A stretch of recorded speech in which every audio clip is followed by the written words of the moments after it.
Ya. Eh, debo de hablar ahora acerca del camino de tierra fuera de Zacatecas a Texas.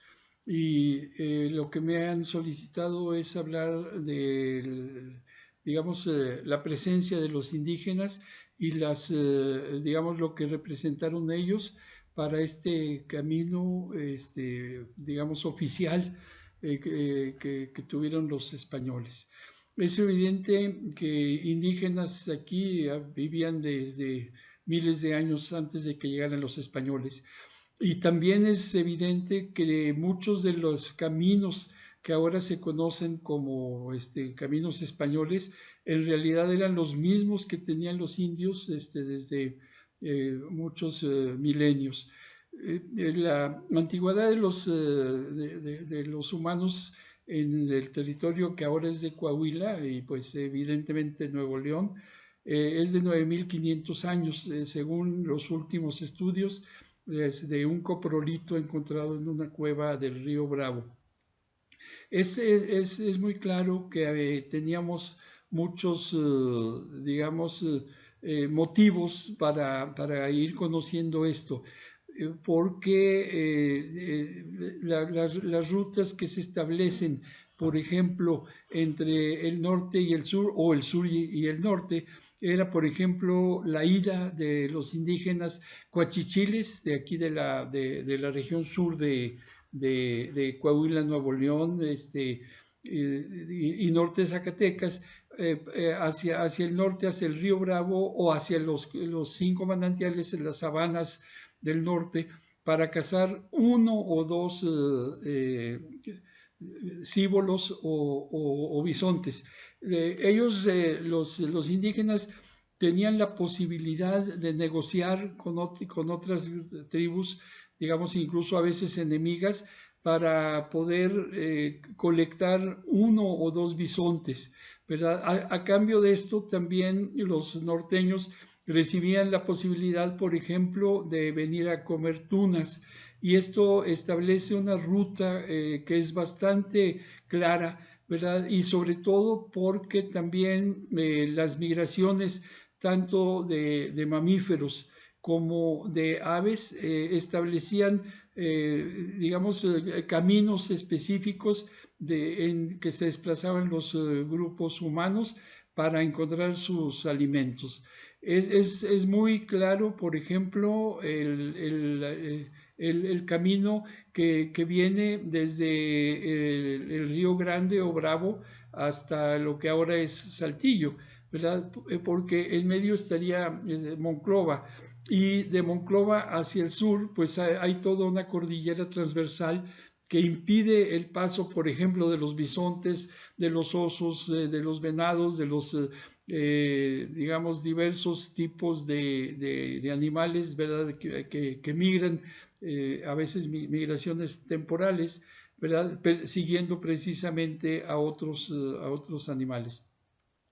Tenemos lo que ahora conocemos como la muralla, ¿verdad? Y el paso que hay entre Monclova y Saltillo, que es un paso que siempre se utilizó, ¿verdad? Y que los indígenas conocían y dominaban. De hecho, tenemos ahí exactamente en lo que hoy es la muralla, un lugar en donde se estableció el correo real, ¿verdad? Y posteriormente un recambio de caballos del, del,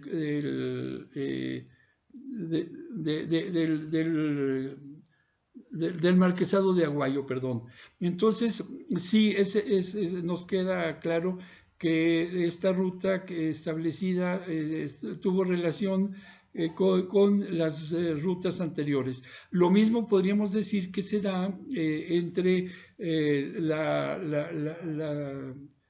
la costa, a la que llamaron los españoles seno mexicano, y la laguna, ¿verdad? Tenemos una digamos, relación muy frecuente entre grupos indios de Pánuco con grupos indios de la laguna. Estas son cosas que, bueno, no tienen que ver directamente con lo del camino real de los Texas, pero lo que sí podemos decir es que estos intercambios existieron y que los intercambios eran acuerdos entre grupos indígenas en donde, a pesar de existir territorios asignados a uno de los grupos, de todas maneras se daban las alianzas, los intercambios, las reuniones por medio de mitotes y digamos, los intercambios de mujeres, digamos, que establecían precisamente una relación bilateral de manera digamos familiar y en este sentido se adquirían derechos de paso. ¿Verdad? Esto se puede decir, por ejemplo, de grupos indígenas que estaban cerca del Camino Real y que tuvieron una gran importancia, aunque fueron marginales, como es el caso de Candela, ¿verdad? En la que se establecían relaciones muy, muy fuertes con grupos, por ejemplo, del río Nadadores o del río Monclova también. En este sentido, tenemos una relación muy constante, ¿verdad?, entre grupos humanos que atraviesan, digamos, de sur a norte, pero también de este a oeste, ¿verdad? El caso de los catujanos de Candela es muy claro, ¿verdad? Había entre ellos relaciones de parentesco que digamos, los hacían pertenecer o participar. De hecho, hay muchos documentos en donde la gente de Candela, ¿verdad?, o catujanos, ¿verdad?, nos hablan de ir a la cacería del cíbolo, ¿verdad? Incluso hay documentos de misioneros en que nos hablan de que Candela estaba en las márgenes de Cíbola, ¿verdad? Esto es muy interesante porque mucha gente piensa que Cíbola, por ejemplo, sería, digamos, la región específicamente de Nuevo México, pero tenemos no una, sino varias cartas de misioneros, ¿verdad?, en los que ellos hablan de la Cíbola al norte de Candela. Entonces quiere decir que, digamos, los grupos indígenas tenían, digamos, caminos dominados que se habían establecido en base digamos, a la búsqueda de comida, ¿verdad? O sea, a la cosecha de frutos, tanto como hacia digamos, la búsqueda de proteínas animales, ¿verdad? Y especialmente, pues, los animales grandes, ¿verdad? O sea, que serían, por ejemplo, pues los bisontes, los venados, tanto de cola blanca como buras, ¿verdad? O bien las cornicabras. Esto nos aleja un poquito digamos, de la opinión de que existía un camino real en donde ahorita hay una carretera. Evidentemente que sí, pero también a los lados, hacia el este y hacia el oeste, había relaciones y también pues intercambios, ¿verdad? Y caminos hacia el norte y hacia el sur. Por ejemplo, digamos, tenemos nosotros una relación con una región enorme que se llamaba el Tunal Grande, ¿verdad? Una parte de Zacatecas, sobre todo una parte del norte de San Luis Potosí actual, ¿verdad? En aquel tiempo no existía, por supuesto, pero un lugar al que iban indios tanto del centro de la actual Coahuila como del Nuevo León, ¿verdad? A comer tunas durante varios meses del año. Y ahí se establecían y podían estar hasta 2,000 familias, de acuerdo a lo que hemos encontrado, ¿verdad? Y después regresaban a sus aduares. Es decir, que el movimiento que no era permanente como se piensa del nomadismo, sino que era estacional, ¿verdad? O sea, cuando había frutos o animales en un lugar es a donde se iban. Esto nos hace ver que era mucho más amplio el concepto, digamos, de los indígenas para buscar sus alimentos o para relacionarse con otros grupos también, y no necesariamente hacia un camino que ya se establece como el camino real, gracias a que se pueden mover las carretas, gracias a que, digamos, los caballos, las cargas de mulas o de burros, obligan a utilizar determinados lugares. Para los indios que andaban a pie no había esta problemática, pero sin embargo, desde que llegan los españoles, digamos, se establece una relación. Menciono, por ejemplo, a los jesuitas de Parras. Ellos se establecen en las dos lagunas, la de Mairán y la laguna de Parras. Hay aquí algo muy interesante porque es un lugar, pues en cierto sentido privilegiado, donde había mucha comida, donde había peces, donde se acercaban muchos mamíferos, especialmente pecarís y venados, y la gente podía tener acceso a ellos, igual que a los gansos canadienses en diciembre. Pero se da la casualidad de que los jesuitas tenían necesidad de expansión y entonces establecen sus primeras rutas hacia lo que llamaron las Cuatro Ciénegas, ¿verdad? Y posteriormente también a lo que dijeron Coahuila. Coahuila inicialmente fue siempre una región, ¿verdad? Y una región en donde había un grupo humano que eran los coahuilas, pero junto a ellos había 200 otros grupos, o sea, fue una casualidad que se empezara a hablar de Coahuila. Recientemente encontré un dato en que Coahuila, la palabra Coahuila significa hacia adentro, ¿verdad? Y en este sentido, pues hay una primera denominación de lo que podría ser un camino. Y los jesuitas que van hacia Coahuila encuentran inmediatamente un mundo diferente, el mundo del desierto. Y la descripción que hacen pues es, digamos, sumamente diferente de aquella que habían hecho por medio de cartas anuas a sus superiores de Roma, hablándoles de la importancia de las lagunas y de la exuberancia que había en estas regiones.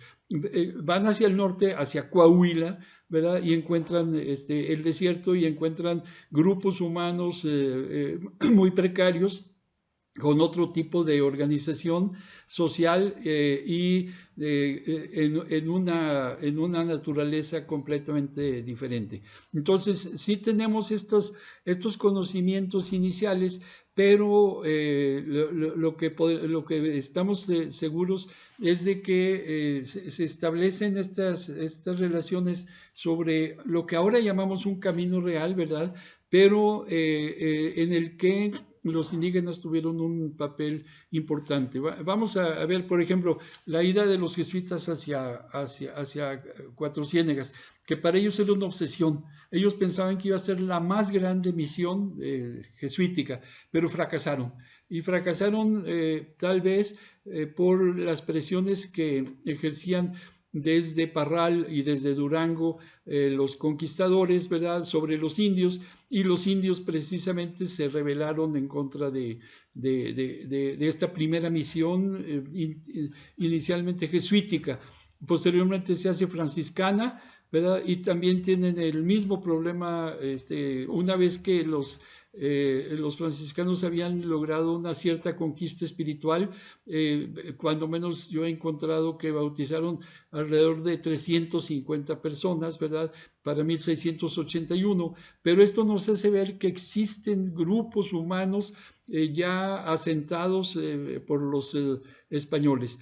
Y esto no está desconectado, por ejemplo, digamos, de las otras misiones, de todo lo que sería el corredor de nadadores, y que llega, aunque se vea de una manera diferente, llega hasta la actual Candela. Hay un corredor que va desde Cuatro Ciénegas hasta Candela, pero ese corredor también sube, ¿verdad?, va hacia el norte, donde se encuentra con grupos indígenas y con un segundo río. Después del Nadadores, el segundo río sería el río Sabinas o Muero, como le llamaban ellos, y posteriormente el río Grande o Bravo, ¿verdad? Entonces, esto nos hace ver que todos estos grupos indígenas, de los cuales había cuando menos 200 de habla coahuilteca, un número enorme, yo creo que alrededor de otros 300 de lengua coachichil, y luego los que vienen acá del desierto profundo, o sea, de lo que sería el bolsón de Mapimí, que los vamos a encontrar muy a menudo en Monclova, en Candela, en las misiones del norte, por ejemplo, las de los 5 manantiales, y luego después este corredor que se establece hasta Texas, ¿verdad? Que el primero en hacerlo es, pues bueno, Fray Juan Larios con Antonio Valcárcel Rivadeneira, ¿verdad? Que son los primeros que ingresan hasta lo que hoy es Texas, y donde encuentran grupos indígenas muy organizados. Tardíamente de una manera relativa, en 1691 ya nos encontramos con el ingreso de franciscanos del Colegio de Querétaro. Los anteriores habían sido todos del Colegio de Jalisco y un poquito con influencias del Colegio de Zacatecas, de Guadalupe. Pero ahora nos llega un tercer grupo de franciscanos que no necesariamente coinciden en muchas cosas y que incluso en momentos se muestran como enemigos unos de otros. Y es el Colegio de Querétaro. El padre Damián de Massanet, un catalán, ¿verdad? Va a llegar y va a establecer desde Monclova, luego Candela y luego Texas, ¿verdad? Un nuevo camino, ¿verdad? En donde va a ir construyendo o reconstruyendo misiones que existían ya, pero que habían fracasado, que habían sido destruidas por los indios o abandonadas por los franciscanos, porque habían tenido graves problemas. Entonces, tenemos esto un poquito como una cruz, ¿verdad?, que se establecen relaciones entre este y oeste, ¿verdad? Unas desde Pánuco hasta el río Sain, ¿verdad? O sea, hasta lo que sería la laguna de Mairán. El otro desde Cuatro Ciénegas hasta Candela, y después algo que va a ser de suma importancia en este avance hacia el norte, digamos que es el Sacramento o Santa María, ¿verdad? O sea, que sería lo que hoy es Musquis, ¿verdad?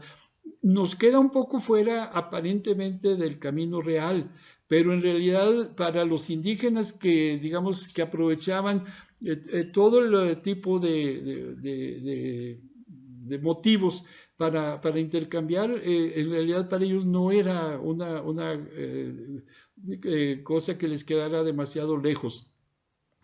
Sabemos, por ejemplo, que había indígenas que podían trotar 100 kilómetros diarios, ¿verdad? De hecho, hemos encontrado datos sobre esto. Cuando se trasladaban en grupo ya con todos los hombres, mujeres, niños, ancianos, enfermos, podían caminar 35 kilómetros diarios. Pero cuando se trataba de los cazadores o de los dirigentes que tenían que venir, por ejemplo, que ir a Saltillo desde el centro de Coahuila actual, que sería, bueno, Monclova, ¿verdad? Podían llegar en 2 días a Saltillo, trotando el grupo de jefes y cazadores. Esto nos hace ver, digamos, que para ellos los caminos eran un concepto completamente diferente de lo que es para nosotros. Es decir, no son, digamos, líneas ni verticales ni horizontales, ¿verdad? Sino un aprovechamiento de todo lo que les ofrece la naturaleza, ¿verdad? Y en el que el territorio para ellos es aquello donde hay comida o donde hay otros grupos humanos. Cuando, por ejemplo, se trata de establecer los mitotes, ¿verdad? Que es el lugar más importante para establecer alianzas matrimoniales. O bien el otro aspecto que sería, digamos, los viajes de peregrinación, que estos casi todos se dan hacia el norte, ¿verdad? Con algunas pocas excepciones, que sería, por ejemplo, Narigua, pero hacia el norte se da esta relación con sus deidades, que no tenemos una noción exacta de lo que significaría esto, es decir, si eran varios dioses o no, lo más probable es que sí, y que tenían diosas también femeninas. Esto me parece que es muy evidente, aunque hay muy pocas formas de demostrarlo, pero he encontrado cuando menos 14 documentos en donde podíamos pensar que hay un concepto de algo femenino, digamos, que está en el más allá. Fuera de cualquier cosa, lo que encontramos es que estas peregrinaciones hacia el norte, en donde los chamanes tienen una relación con el ser superior o con los seres superiores, o bien lugares donde están los ancestros enterrados o encerrados en cuevas, ¿verdad? Establecen otro tipo de caminos, ¿verdad? Pero que también van de sur a norte, ¿verdad? Y que llegan precisamente a lo que ahora llamamos los Tejas. Quiero decir ya para terminar que este nombre de los Tejas lo encontramos en muchos documentos, ¿verdad? Incluso de Carlos de Sigüenza y Góngora menciona esto llamándole los Tejas, no Tejas, jamás se llama Tejas, siempre son los Tejas, y los Tejas son los indios Tejas, pero los indios Tejas no existían.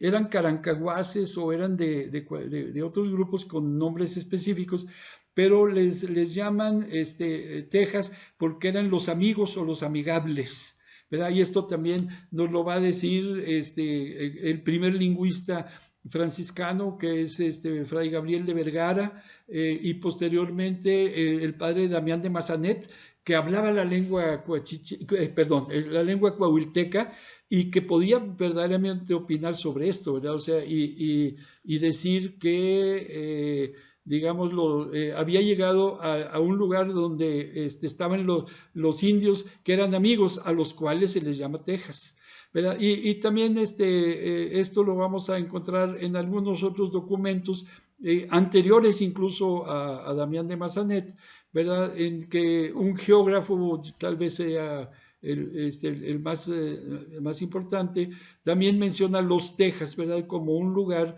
a donde se llega y donde eres bien tratado.